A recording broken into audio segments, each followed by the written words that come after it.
Assalamualaikum warahmatullahi wabarakatuh. Kali ini kita masuk ke materi komponen dan fungsi komputer. Di bagian awal, kita akan membahas tentang komponen sistem komputer. Seperti yang sudah dibahas pada minggu pertama, pada level paling atas, komputer terdiri dari beberapa bagian, yaitu CPU, memori, dan komponen I/O. Komponen I/O ini bisa terdiri dari satu modul atau lebih untuk setiap jenisnya. Komponen-komponen ini saling berhubungan untuk mencapai fungsi dasar dari komputer, yaitu menjalankan program. Dengan demikian, pada level teratas ini, kita dapat mengkarakterisasi sistem komputer dengan mendeskripsikan antara lain. Yang pertama, perilaku eksternal dari setiap komponen, yaitu adanya data dan sinyal kontrol yang dipertukarkan dengan komponen-komponen lain.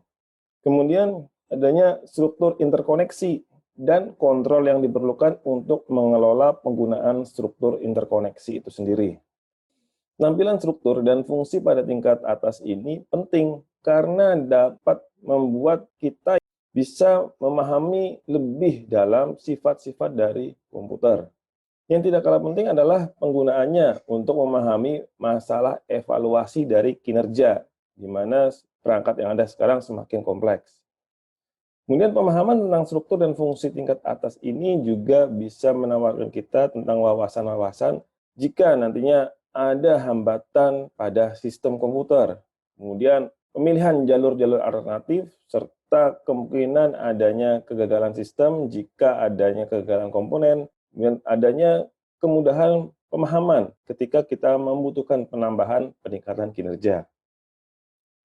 Sebagaimana dibahas pada minggu kedua, hampir semua desain komputer kontemporer didasarkan pada konsep yang dikembangkan oleh John von Neumann dari Institute for Advanced Studies. Desain seperti ini disebut juga sebagai arsitektur von Neumann dan didasarkan pada tiga konsep utama. Yang pertama, data dan instruksi disimpan dalam satu memori baca tulis atau yang sekarang kita sebut memori. Isi memori ini bisa dialamatkan menurut lokasi tanpa memperhatikan jenis data yang ada di memori tersebut. Kemudian eksekusi terjadi secara berurutan dari satu instruksi ke instruksi berikutnya, kecuali ada modifikasi secara eksplisit. Alasan dibalik konsep-konsep yang diajukan oleh von Neumann itu antara lain sebelum komputer yang diajukan von Neumann itu dikembangkan, komputer yang ada ini terdiri dari sekumpulan kecil komponen logika dasar yang dapat digabungkan dengan berbagai cara untuk menyimpan data biner dan melakukan operasi aritmatika dan logika pada data tersebut. Kemudian jika ada komputasi tertentu yang akan dilakukan, nah diperlukan konfigurasi dari komponen-komponen logika yang dirancang khusus untuk komputasi itu bisa dibangun.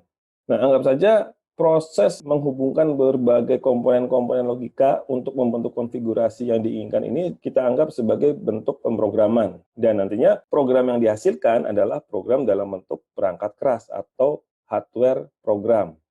Nah, misalkan ketika kita memerlukan konfigurasi untuk tujuan umum dari fungsi aritmatika dan logika, maka kumpulan-kumpulan perangkat keras ini akan melakukan berbagai fungsi pada data tergantung dari sinyal kontrol yang sudah diterapkan ke hardware. Dalam kasus perangkat keras dengan program berbentuk hardware ini, sistem hanya perlu menerima data, kemudian akan memberikan hasil dari proses komputasi. Dengan perangkat keras untuk tujuan umum, sistem menerima data dan sinyal kontrol lalu memberikan hasil dari pengolahan atau komputasi. Jadi, daripada harus memasang kembali perangkat keras baru untuk setiap program baru, pemrograman hanya perlu menyediakan satu set sinyal kontrol baru. Nah, kemudian bagaimana sinyal kontrol harus disediakan atau disampaikan? Keseluruhan dari suatu program sebenarnya adalah urutan langkah-langkah atau perintah-perintah. Pada setiap langkah, beberapa operasi aritmatika atau logika dilakukan pada beberapa data. Untuk setiap langkah, diperlukan satu set sinyal kontrol yang baru. Dengan memberikan kode yang unik untuk setiap set sinyal kontrol yang dibutuhkan, perlu ditambahkan sebuah segmen yang dapat menerima kode untuk menerjemahkan dan menghasilkan sinyal kontrol. Sehingga pemrograman pada periode sekarang ini jauh lebih mudah, tanpa perlu memasang ulang perangkat keras untuk setiap program yang baru. Yang perlu dilakukan adalah hanya menyediakan urutan kode-kode baru. Setiap kode pada dasarnya adalah instruksi. Dan tugas dari perangkat keras ini adalah menafsirkan setiap instruksi yang diberikan untuk menghasilkan sinyal kontrol. Untuk membedakan metode pemrograman baru ini, urutan kode atau instruksi ini disebut sebagai software atau perangkat lunak.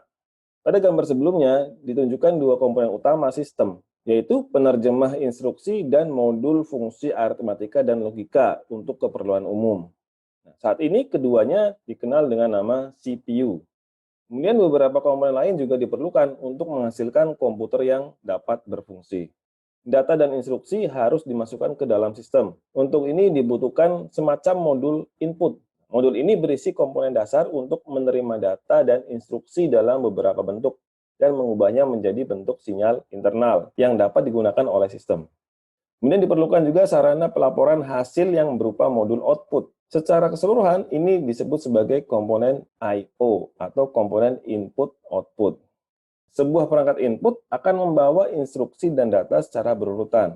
Tetapi sebuah program tidak selalu dieksekusi secara berurutan. Nah, bisa saja lompat-lompat, seperti instruksi yang ada pada komputer IIS. Demikian juga operasi pada data mungkin memerlukan akses ke lebih dari satu elemen pada satu waktu atau dalam urutan yang telah ditentukan. Dengan demikian, harus ada tempat untuk menyimpan sementara baik instruksi maupun menyimpan data. Modul ini disebut sebagai modul memori atau sering kita sebut sebagai memori utama.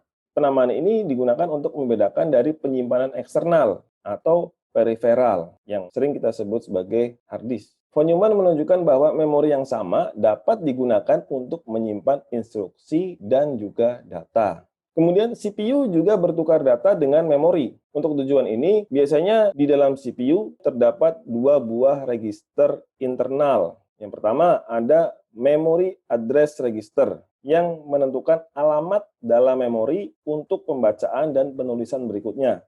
Dan juga ada Memory Buffer Register yang isinya adalah data yang akan ditulis ke dalam memori atau menerima data yang dibaca dari memori. Jadi data yang masuk dari memori di CPU disimpan di Memory Buffer Register. Begitu juga sebaliknya, data yang akan dikirim ke memori itu ada di Memory Buffer Register. Demikian pula untuk input-output. Ada penyimpan di CPU yang bernama I/O Address Register yang digunakan untuk menentukan perangkat I/O mana yang akan diakses. Kemudian ada I/O Buffer Register yang digunakan untuk pertukaran data antara modul I/O dan CPU. Modul memori sendiri terdiri dari sekumpulan lokasi, di mana lokasi-lokasi ini ditentukan oleh alamat dengan nomor urut, dimulai dari 0 sampai akhir. Setiap lokasi ini berisi bilangan biner yang dapat diartikan sebagai data atau sebagai perintah atau instruksi. Kemudian ada modul I/O yang fungsinya mentransfer dari perangkat eksternal atau peripheral ke CPU dan memori. Atau sebaliknya, di modul I/O ini berisi atau terdapat buffer internal yang fungsinya untuk menyimpan sementara data